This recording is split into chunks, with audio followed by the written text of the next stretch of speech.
গীতায় লেখা আছে, নাম্বার 1, শ্রীকৃষ্ণ বলেছিলেন, কাউকে দুঃখ দিয়ে আমার কাছে সুখ কামনা করো না, আর কাউকে যদি ক্ষণিকের জন্য সুখ দাও তবে তোমার দুঃখ নিয়ে চিন্তা করো না। নাম্বার 2, যখন তুমি কষ্ট আর কটু কথা দুটোই সহ্য করতে শুরু করবে তখন বুঝবে তুমি বাঁচতে শুরু করেছো। নাম্বার 3, যদি ভগবান আপনাকে অনেক বেশি অপেক্ষা করাচ্ছেন তাহলে প্রস্তুত থাকুন, তিনি আপনাকে যা চেয়েছেন তার চেয়ে অনেক বেশি দিতে চাইছেন।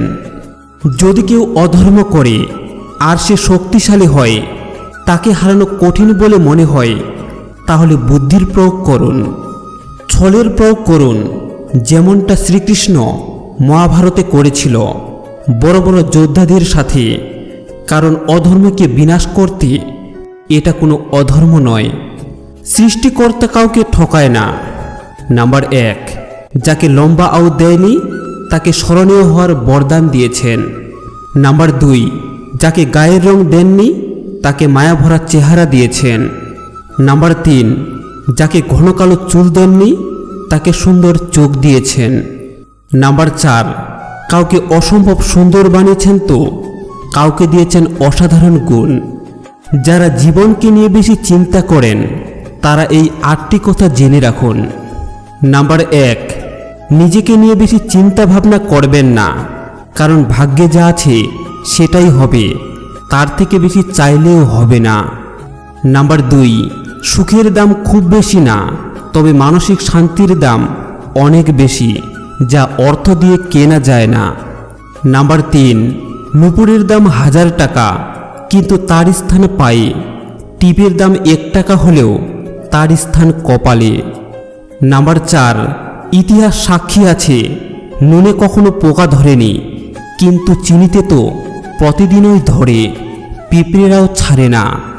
নাম্বার 5, মানুষ সোজা পথে চলতে চায় না, আর বাঁকা পথে সবারই আগ্রহ বেশি। নাম্বার 6, জুতা বিক্রি হয় 5 তলায়, আর বই বিক্রি হয় গাছতলায়। নাম্বার 7, মোমবাতি জ্বালিয়ে মৃত মানুষকে স্মরণ করা হয়, আর মোমবাতি নিভিয়ে জন্মদিন পালন করা হয়। নাম্বার 8, মদ বিক্রেতাকে কারো কাছে যেতে হয় না, আর দুধ বিক্রেতাকে প্রতিদিনই বাজারে যেতে হয়। পৃথিবীর কিছু মূল্যবান উক্তি। নাম্বার 1, বউকে পেয়ে মাকে ভুলে যেও না, তোমার দুঃখের সময় মা ছাড়া কেউ কাঁদবে না।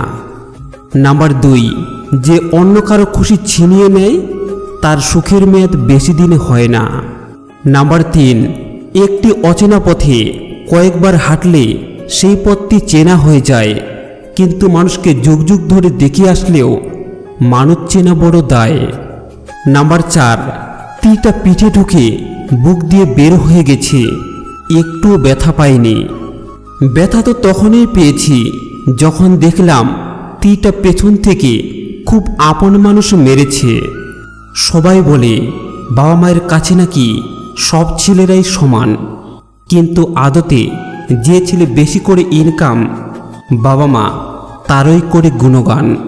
তবে আমার মতে সংসারে বড় ছেলেদেরই থাকে বেশি অবদান। তাই আজ বড় ছেলেদেরকে নিয়ে বলবো কথা, একটু শুনে যান। তোমরা সবাই জানো সর্বপ্রথম পরিবারের হালটি ধরে কে? ওই পরিবারের মধ্যে সবথেকে বড় ছেলে হয় যে। বড় মানে সব দায়িত্ব তার, আমরা সবাই জানি। ছোট থেকে টানতে হয় যে তার সংসারেরই ঘানি। অভাবের ওই সংসারে বাবার সাথে তাকেও কাজ করতে হয়, লেখাপড়া করা হয় না যে তার, শুধু কাজ করেই যায়। গরিব মধ্যবিত্ত পরিবার হয়, সংসারেতে ভীষণ অভাব। সংসারের ওই বড় ছেলে বলে তার উপরে পড়ে যত চাপ। পরিবারকে সে সুখে রাখতে চায় আপ্রাণ চেষ্টা দিয়ে, আবার মাথায় চিন্তা থাকে ছোট বোনদেরকে দিতে হবে বিয়ে। নিজের পড়াশোনা না হলেও চিন্তা করে ছোট ভাই বোনদেরকে নিয়ে, তাদেরকে মানুষ করতে হবে ভরণ পোষণ ও সুশিক্ষা দিয়ে। বড় ভাইটা ছোট ভাই বোনদের জন্য তখন কষ্ট করে মরে। ছোট ভাই বোনেরা তখন আনন্দে পড়াশোনা ও খেলা করে। নিজের কষ্ট বুকে চেপে রেখে তাদের খুশিতেই সে হাসে। বাবা মায়ের মতো ছোট ভাই বোনদের সে ভীষণ ভালোবাসে। বড় ভাইটা বাবার মতো পরিবারের কাছে যেন বটগাছের ছায়া। ছোট ভাই বোনদের প্রতি থাকে তার অফুরন্ত ভালোবাসা ও মায়া। এমনকি তাদের জন্য সে সময় মতো করতে চায় না বিয়ে। সুখ শান্তিতে সে থাকতে চায় ছোট ভাই বোনদেরকে নিয়ে। নিজের কষ্ট হলেও সে ছোট ভাই বোনদেরকে সুখী রাখতে চায়। এত ত্যাগের পরেও সে কখনো কখনো ছোটদের কাছ থেকে আঘাত পায়। ছোট ভাই বোনদেরকে মানুষ করতে বড় ভাইয়ের থাকে না কোনো লজ্জাবোধ। ছোট ভাই বোনেরা বড় ভাইয়ের এই ঋণ কখনো করতে পারে না শোধ। তবে বিয়ের পর বড় ভাইটা পরিস্থিতি চাপে আলাদা হয়ে যায়। আলাদা হলে কি হবে? যদি ছোট ভাই বোনেরা কষ্টে থাকে তাহলে সেও ব্যথা পায়। তবে সুখের গল্প শেষ যখন ছোট ভাইরাও করে ফেলে বিয়ে। তখন যায় যায় ঝগড়া করে সংসারের খুঁটিনাটি নিয়ে। বউরা সব স্বামীদের কানে আলাদা হওয়ার জন্য ফুসমন্ত্র দেয়। কদিন পরেই আলাদা হইয়া জমি জায়গা সব ভাগ করে নেয়। বাবা মারও ছাড় নেই, তাদেরকেও ভাগ করে নেয় খাওয়ানোর সূত্র ধরে। তখন বাবা মাও ছেলেদের কাছে মাসপালা খায়, পাল্টাপাল্টি করে। তখন অসহায় বাবা মারও কিছু করার নেই, ছেলেরা যা দেয় তাই খায়। একবার এ ছেলে একবার ও ছেলে, এইভাবেই তাদের দিন কেটে যায়। ছেলেরা তখন চিন্তা করে নিজেদের সংসারের উন্নতি নিয়ে। সব সংসারের এই অবস্থা হয় যখন সব ছেলেরা করে বিয়ে। একদিন দুপুরে এক ভদ্র মহিলা তার কাজের পর খেতে বসেছিল। ঠিক সেই সময় দরজার বাইরে থেকে একজন ভিখারি বলে উঠল, মা, আজ সারাদিন কিছু খায়নি, আমাকে দুটো ভাত খেতে দেবে? শুধু একটু ভাত আর একটু নুন দিলেই আমার খাওয়া হয়ে যাবে। ভদ্র মহিলাও সকাল থেকে কিছু খাননি। তিনি ভাবলেন ভিখারিকে কি দিয়ে খেতে দিবেন, শুধু ভাত ছাড়া তো আর কিছুই নেই। তার হঠাৎ মনে পড়ল সকালে তিনি চা খাওয়ার জন্য 5 টাকার দুধ এনেছিলেন, কিন্তু চা আর খাওয়া হয়নি। সেই দুধ দিয়ে তিনি ভিখারিকে খেতে দিলেন। ভিখারি তৃপ্তি করে খেয়ে ভদ্রমহিলাকে আশীর্বাদ করলেন, তুমি সুখী হও মা, তোমার সব কিছুই ভালো হবে। ভদ্রমহিলার দুপুরে আর কিছুই খাওয়া হয়নি। তার কিছুক্ষণ পর তার একমাত্র ছেলে দিল্লি থেকে বাড়ি ফিরেছে। মা তাকে খাওয়ার কথা বললেন। ছেলে মাকে বলে, মা, আমি খেয়ে এসেছি। মা জিজ্ঞাসা করল, কোথায় খেলি? ছেলে বলল, ট্রেনে। তারপর সে বলতে থাকে, আমি যে খাবার এনেছিলাম তার টিফিন কারি খুলে দেখি খাবার নষ্ট হয়ে গেছে। কিন্তু পাশের সিটের এক ভদ্রলোক বুঝতে পেরেছেন। জানো মা, তিনি তার খাবার আমাকে দিয়ে দিলেন, অথচ তিনি কিছুই খেলেন না। এখান থেকে শিক্ষা পাই, আপনি কিছু দান করলে তার প্রতিদান ফেরত পাবেনই, সেটা ছোট দান হোক বা বড় দান। মায়া ত্যাগ করতে শেখো, দেখবে কষ্ট কমে যাবে। কারণ মায়া জিনিসটা নেশার চাইতেও খারাপ। চিরকাল নরম থাকতে নেই, কখনো কখনো শক্ত লোহার মতো হতে হয়, না হলে সবাই নরম মাটি ভেবে পা দিয়ে পিছে চলে যাবে। সন্তানের কোনো প্রবলেম হলে সবার আগে মা বুঝতে পারে, কারণ সম্পর্কটাও তো সবার থেকে 10 মাস 10 দিনের বেশি। পৃথিবীর কিছু কষ্টের উক্তি। নাম্বার 1, যে কাঁদিয়ে মানিয়ে নেয় তিনি হলেন বাবা, যে কাঁদিয়ে নিজেও কেঁদে ফেলেন তিনি হলেন মা। পৃথিবীতে সবার ভালোবাসা ফুরিয়ে গেলেও মা বাবার ভালোবাসা কোনোদিনও ফোরাবে না। বয়স 40 পেরোলেই এই কথাগুলো মেনে চলবেন, না হলে বৃদ্ধাবস্থায় খুবই শোচনীয় হতে পারে আপনার অবস্থা। নাম্বার 1, নিজের সারা জীবনের অর্জিত অর্থ এবং পৈতৃক সম্পত্তি নিজের কাছে রাখবেন। অত্যাধিক আবেগপ্রবণ হয়ে কারোর নামে করে দেওয়ার কথা ভুলেও ভাববেন না। নাম্বার 2, নিজের সন্তানেরা যদি বলে যে বৃদ্ধকালে তারা আপনার সেবা করবে, তাদের এই কথার উপর ভরসা করে থাকবেন না। কারণ সময় বদলানোর সাথে সাথে তাদের প্রাথমিকতাও বদলে যায় এবং কখনো কখনো তারা চাইলেও আপনার জন্য কিছুই করতে পারে না। নাম্বার 3, বছরে অন্তত একবার হলেও নিজের জীবনসাথীকে নিয়ে কোথাও বেরিয়ে আসবেন। এতে আপনার বেঁচে থাকার দৃষ্টিভঙ্গি বদলাবে। নাম্বার 4, শুধুমাত্র সেই সমস্ত মানুষদেরকেই নিজের বন্ধু সার্কেলে রাখবেন যাদের সঙ্গ আপনার জীবনকে প্রসন্ন করে তোলে, অর্থাৎ যারা আপনাকে সত্যিই ভালোবাসে। নাম্বার 5, নিজের ছোট ছোট কাজ নিজেই করবেন। বৃদ্ধাবস্থার দোহাই দিয়ে কাউকে দিয়ে কোনো কাজ করিয়ে নেওয়ার এবং কারোর থেকে সম্মান পাওয়ার কথা চিন্তাও করবেন না। এতে শরীর ভালো থাকবে এবং মন শান্ত থাকবে। ভিক্ষে চাওয়াতে এক বৃদ্ধকে একজন প্রাণ ভরে গালাগালি দিল।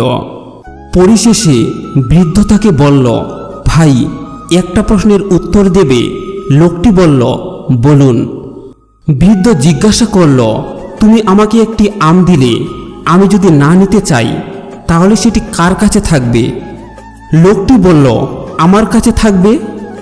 তখন বৃদ্ধ বললেন, ভিক্ষের পরিবর্তে তুমি যেহেতু গালাগালি দিলে, এগুলি যদি গ্রহণ না করি তাহলে এগুলি কার কাছে থাকবে? লোকটি নিজের ভুল বুঝতে পারল এবং তৎক্ষণাৎ বৃদ্ধের পায়ে পড়ে ক্ষমা ভিক্ষা চাইলেন। সব জায়গায় সম্মান পেতে গেলে এই টিপসগুলো ফলো করুন। নাম্বার 1, কারো সঙ্গে আপনি মজা করছেন, কিন্তু সে যদি সেটা উপভোগ না করে তাহলে আপনার অবশ্যই থামা উচিত এবং কখনো এরকম আর করবেন না। নাম্বার 2, কারো ব্যক্তিগত ব্যাপারে হস্তক্ষেপ করবেন না এবং যতক্ষণ পর্যন্ত না আপনার কাছে উপদেশ চাওয়া হচ্ছে ততক্ষণ পর্যন্ত উপদেশ দিতে যাবেন না। নিজের খেয়ে বনের মুষ তাড়াতে যাবেন না। নাম্বার 3, সবাইকে সম্মান দিতে শিখুন, হোক সে রিক্সাওয়ালা কিংবা আপনার অফিসের বস। নাম্বার 4, কেউ ন্যূনতম সাহায্য করলেও তাকে ধন্যবাদ দিতে শিখুন। নাম্বার 5, বন্ধুত্বের উপর সবসময় বড় আবদারের আশা করবেন না। নাম্বার 6, সবসময় কোনো কিছু ফ্রিতে পাওয়ার আশায় থাকবেন না। নাম্বার 7, কারো দোষ জানা থাকলে তা গোপন রাখুন, অপপ্রচার করবেন না। নাম্বার 8, কারো কোনো কিছু নিয়ে হিংসা করবেন না, নিজে চেষ্টা করুন, হয়তো আপনিও পারবেন। নাম্বার 9, কোনো বিষয়ে কম জানা থাকলে তা নিয়ে অন্যের সাথে তর্ক করবেন না। নাম্বার 10, যে আপনার উপদেশ মানে না তাকে উপদেশ দিতে যাবেন না, অর্থাৎ উলুবনে মুক্তা ছড়াবেন না। একটা মেয়ে যদি বিয়ের পর অন্য সম্পর্কে জড়িয়ে পড়ে সমাজ তাকে বলে চরিত্রহীন, কিন্তু একটা ছেলে যদি বিয়ের পর অন্য সম্পর্কে জড়িয়ে পড়ে তখন বলে ছেলে মানুষ, একটু আধটু স্বভাব তো ওরকম থাকবেই। কিন্তু আসল কারণ হচ্ছে একটা ছেলের কারণেই একটা মেয়ে চরিত্রহীন হয়। বয়স যখন 30, এই 7টি বিষয়ে আপনাকে অবশ্যই শুরু করতে হবে। নাম্বার 1, ভবিষ্যতের জন্য টাকা জমানো শুরু করুন। নাম্বার 2, নিজের স্বাস্থ্যের প্রতি যত্ন নেওয়া শুরু করুন। নাম্বার 3, যারা আপনাকে গুরুত্ব কম দেয় তাদের সাথে মেলামেশা কম করে দিন। নাম্বার 4, যারা আপনার উপর যত্নবান তাদের সাথে মেলামেশা বাড়িয়ে দিন। নাম্বার 5, প্রতিনিয়ত নিজের অভিজ্ঞতাকে কাজে লাগানোর দিকে নজর দিন। নাম্বার 6, বর্তমান অবস্থা থেকে নিজেকে উন্নত করার দিকে নজর দিন।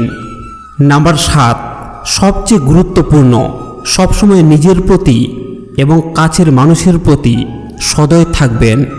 পৃথিবীতে সবথেকে সুখী মানুষ কারা? নাম্বার 1, যার কোনো ঋণ নেই। নাম্বার 2, যিনি শাক ভাতেও সন্তুষ্ট।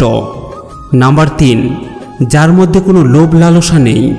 নাম্বার 4, যিনি বিশ্বাসী এবং পরোপকারী।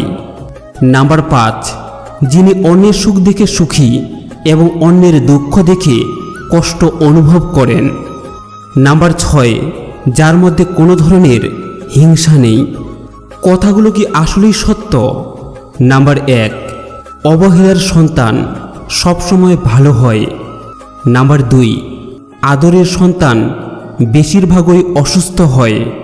নাম্বার 3, গর্ব করার সন্তান বেশিরভাগই নষ্ট হয়ে যায়।